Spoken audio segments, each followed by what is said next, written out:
The 10 objections. Objection number 6. I lack a belief in God.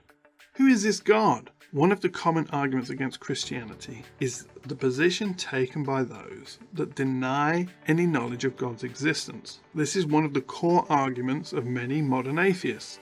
When questioned as to the existence of God and how they know he does not exist, they will answer that they lack a belief in God or gods, that they just have no evidence whatsoever of his existence. So if there is no evidence for God's existence, then how can they accept him or believe in him? The core argument here, the core knowledge claim, is that they have no evidence, no awareness, no experience of God's existence. And this is important to understand. Many atheists will argue that they are not making an argument, so they don't have to defend their position. But I lack a belief in God is a knowledge claim and has to be examined like all other knowledge claims to test its validity.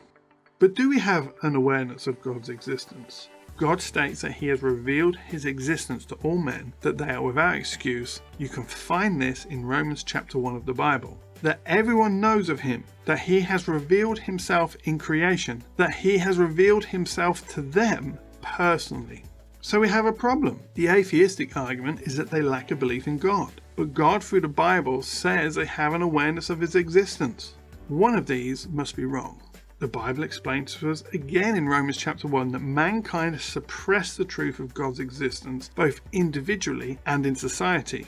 Suppress means to hold down, to push down, to intentionally hide something. They have ignored it, ran away from it, tried to bury it. If someone says they don't like chocolate donuts and never eat them, and yet we observe them eating a chocolate donut every day, are they telling the truth? If someone says they don't have a belief in God, that they have no awareness of his existence, but live in a way that is only consistent with the existence of God and their awareness of his existence, are they telling the truth? Moral absolutes can only be provided by an absolute intelligent being, which we discussed in another video. So if there is no God, then there are no moral absolutes and we cannot appeal to them. So if I want to argue that I lack a belief in God, I have also rejected the only basis on which we can appeal to moral absolutes.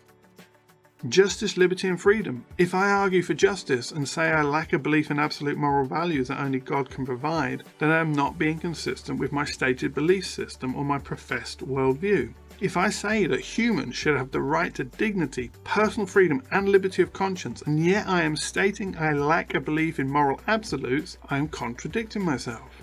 Why is that?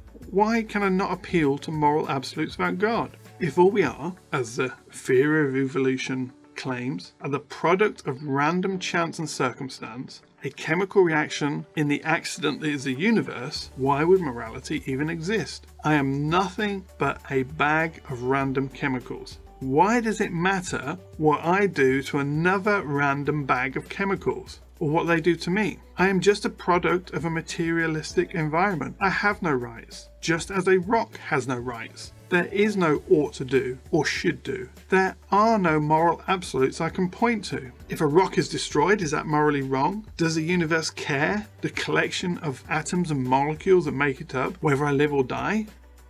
Nietzsche was a philosopher and one of the leading thought leaders behind the concept of nihilism and its negativity on society if adopted. Nihilism basically means there is no point, there are no moral absolutes and life is meaningless. And you have to applaud him, his logic. He basically argued that life was pointless if there is no God. So if someone claims they lack a belief in God, they are led to nihilism, a complete and utter pointlessness to their existence. If I was an atheist and was honest with myself and lived as an atheist, then nihilism is the only logical and natural conclusion my worldview can lead me to.